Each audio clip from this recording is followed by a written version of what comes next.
नमस्कार दोस्तों, स्वागत है आपके अपने YouTube channel Vinod Hindi point में। दोस्तों, आज के इस वीडियो में पढ़ने वाले हैं बिहार स्टेट पेपर 2 के सिलेबस में लगा हुआ है गेहूं और गुलाब। आज के इस वीडियो में राम वृक्ष बेनीपुरी कृत गेहूं और गुलाब के बारे में पढ़ेंगे। उससे पहले इनकी जो महत्वपूर्ण रचनाएँ हैं, इनकी जीवन परिचय, इन सभी को पढ़ते हैं। तो चलिए शुरू करते हैं आज का ये वीडियो। जन्म की बात की जाए तो इनका जन्म हुआ था 1899 और मृत्यु 1968 ईस्वी। राम वृक्ष बेनीपुरी की कृतियाँ, रेखाचित्र इनके हैं माटी की मूर्तें, लाल तारा और रजिया। संस्मरण है जंजीरें और दीवारें, मील के पत्थर। कहानी है चिता के फूल। उपन्यास हैं पतितों के देश में। यात्रा वृतांत है पैरों से पंख बांधकर उड़ते चलें। नाटक है अम्बपाली, सीता की माँ और राम राज्य। निबंध हैं गेहूं और गुलाब, जिसके बारे में आज हम इस वीडियो में पढ़ेंगे। बंदे बाड़ी विनायको मशाल। जीवनी है महाराणा प्रताप, जयप्रकाश नारायण, कार्ल मार्क्स। आलोचना है विद्यापति पदावली, बिहारी सतसई की सुबोध टीका और संपादन इन्होंने तरुण भारती, करमवीर, बालक, किसान मित्र, कैदी, योगी, नई धारा, चुन्नू मुन्नू, जनता और हिमालय का इन्होंने संपादन किया। तो चलिए शुरू करते हैं। राम वृक्ष बेनीपुरी कृत गेहूं बनाम गुलाब। गेहूं हम खाते हैं, गुलाब सूंघते हैं। एक से शरीर की पुष्टि होती है, दूसरे से मानस तृप्त होता है। गेहूं बड़ा या गुलाब, हम क्या चाहते हैं? पुष्ट शरीर या तृप्त मानस, या पुष्ट शरीर पर तृप्त मानस। जब मानव पृथ्वी पर आया भूख लेकर, क्षुधा क्षुधा पिपासा पिपासा, क्या खाएं क्या पिएं, माँ के स्तनों को निचोड़ा, वृक्षों को झकझोरा, कीट पतंग पशु पक्षी कुछ ना छूट पाए उससे। गेहूं उसकी भूख का काफिला आज गेहूं पर टूट पड़ा है। गेहूं उपजाओ गेहूं उपजाओ गेहूं उपजाओ। मैदान जोते जा रहे हैं, बाग उजाड़े जा रहे हैं गेहूं के लिए। बेचारा गुलाब भरी जवानी में सिसकियां ले रहा है। शरीर की आवश्यकता ने मानसिक वृत्तियों को कहीं कोने में डाल रखा है, दबा रखा है। किंतु चाहे कच्चा चरे या पकाकर खाए, गेहूं तक पशु और मानव में क्या अंतर। मानव को मानव बनाया गुलाब ने। मानव मानव तब बना जब उसने शरीर की आवश्यकताओं पर मानसिक वृत्तियों को तरहीज दी।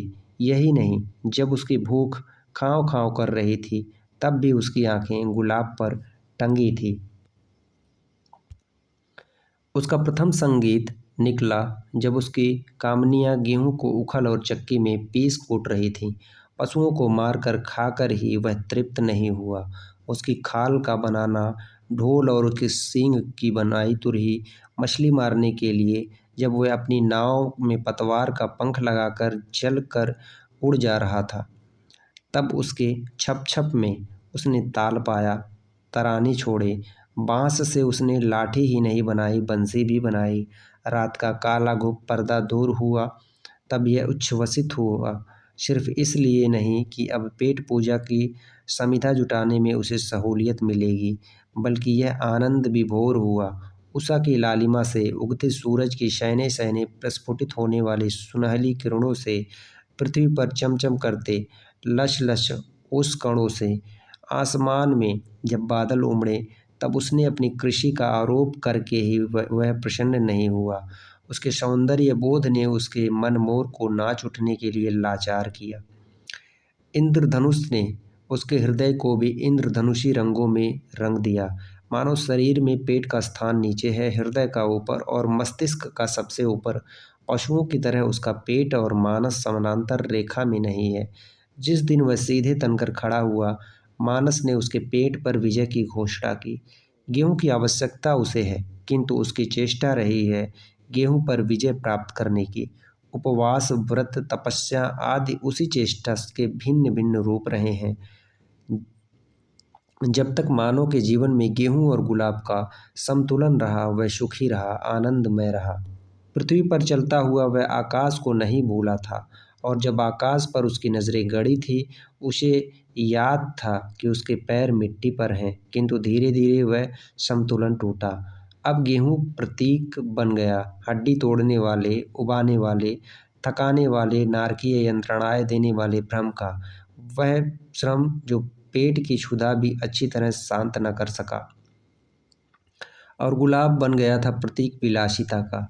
यहाँ देखिए गुलाब किसका प्रतीक है, तो विलासिता का, भ्रष्टाचार का, गंदगी और गलीज का। वह विलासिता जो शरीर को नष्ट करती है और मानस को भी। अब उसके सांवले ने हाथ में शंख और चक्र लिए, नतीजा महाभारत और यदुवंशियों का सर्वनाश। वह परंपरा चली आ रही है। आज चारों ओर महाभारत है, गृह युद्ध है, सर्वनाश है, महानाश है। गेहूं सिर धुन रहा है खेतों में, गुलाब रो रहा है बगीचों में। दोनों अपने अपने पालनकर्ताओं के भाग्य पर, दुर्भाग्य पर। चलो पीछे मुड़ो, गेहूं और गुलाब में हम एक बार फिर संतुलन स्थापित करें। किंतु मानो क्या पीछे मुड़ा है, मुड़ सकता है? यह महायात्री चलता रहा है, चलता रहेगा।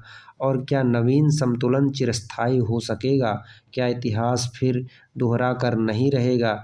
नहीं, मानव को पीछे मोड़ने की चेष्टा ना करो। अब गुलाब और गेहूं में फिर संतुलन लाने की चेष्टा में सिर खपाने की आवश्यकता नहीं। अब गुलाब गेहूं पर विजय प्राप्त करे, गेहूं पर गुलाब की विजय, चिर विजय। अब नए मानव की यह नई आकांक्षा हो। क्या यह संभव है? बिल्कुल 16 आने संभव है। विज्ञान ने बता दिया है यह गेहूं क्या है, और उसने यह भी जता दिया कि मानव में यह चिर बुभुक्षा क्यों है। गेहूं का गेहूत्व क्या है, हम जान गए हैं। यह गेहूत्व उसमें आता कहाँ से है, हमसे यह भी छिपा नहीं है। पृथ्वी और आकाश के कुछ तत्व एक विशेष प्रतिक्रिया के पौधे की बालियों में संग्रहित होकर गेहूं बन जाते हैं। उन्हीं तत्वों की कमी हमारे शरीर में भूख नाम पाती है। क्यों? पृथ्वी की कुढ़ाई, जुताई, गुड़ाई। हम पृथ्वी और आकाश के नीचे इन तत्वों को क्यों ना ग्रहण करें? यह तो अनहोनी बात है। यूटोपिया, यूटोपिया या यह अनहोनी बात यूटोपिया तब तक बनी रहेगी जब तक मानव संहार कांड के लिए ही आकाश पाताल करता रहेगा। ज्यों ही उसने जीवन की समस्याओं पर ध्यान दिया, यह बात हस्तामलकवत सिद्ध होकर रहेगी और विज्ञान को इस ओर आना है। नहीं तो मानव का क्या, सर्व ब्रह्मांड का संहार निश्चित है। विज्ञान धीरे धीरे इस ओर भी कदम बढ़ा रहा है। कम से कम इतना तो अवश्य ही कर देगा कि गेहूं इतना पैदा हो कि जीवन की परमावश्यक वस्तुएं हवा पानी की तरह इफरात हो जाएं। बीज, खाद, सिंचाई, जुताई के ऐसे तरीके और किस्म आदि तो निकलते ही जा रहे हैं जो गेहूं की समस्याओं को हल कर दें। प्रचुरता, शारीरिक आवश्यकताओं की पूर्ति करने वाले साधनों की प्रचुरता की ओर आज का मानव प्रभावित हो रहा है। प्रचुरता एक प्रश्न चिन्ह। क्या प्रश्न चिन्ह मानव को सुख और शांति दे सकती है? हमारा सोने का हिंदुस्तान, यह गीत गाइए, किंतु यह न भूलिए कि यहाँ एक सोने की नगरी थी जिसमें राक्षसता निवास करती थी, जिसे दूर की बहु बेटियों को उड़ा ले जाने में तनिक भी झिझक नहीं थी। राक्षसता जो रक्त पीती थी, जो अभक्ष्य खाती थी, जिसके अकाय शरीर था, 10 सिर थे, जो 6 महीने सोती थी। गेहूं बड़ा प्रबल है, वह बहुत दिनों तक हमें शरीर का गुलाम बनाकर रखना चाहेगा। पेट की क्षुधा शांत कीजिए तो वह वासनाओं की क्षुधा जागृत कर बहुत दिनों तक आपको तबाह करना चाहेगा। तो प्रचुरता में भी राक्षसता ना आवे, इसके लिए क्या उपाय? अपनी मनोवृत्तियों को वश में करने के लिए आज का मनोविज्ञान 2 उपाय बताता है। इंद्रियों के संयमन की और वृत्तियों को ऊर्ध्वगामी करने की।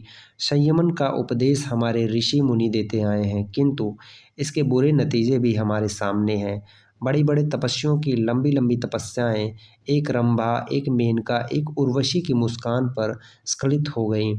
आज भी देखिए गांधी जी के 30 वर्ष के उपदेशों और आदेशों पर चलने वाले हम तपस्वी किस तरह दिन दिन नीचे गिरते जा रहे हैं। इसलिए उपाय एकमात्र है, वृत्तियों को ऊर्ध्वगामी करना। कामनाओं को स्थूल वासनाओं के क्षेत्र में ऊपर उठाकर सूक्ष्म भावनाओं की ओर प्रवृत्त कीजिए। शरीर पर मानस की पूर्ण प्रभुता स्थापित हो।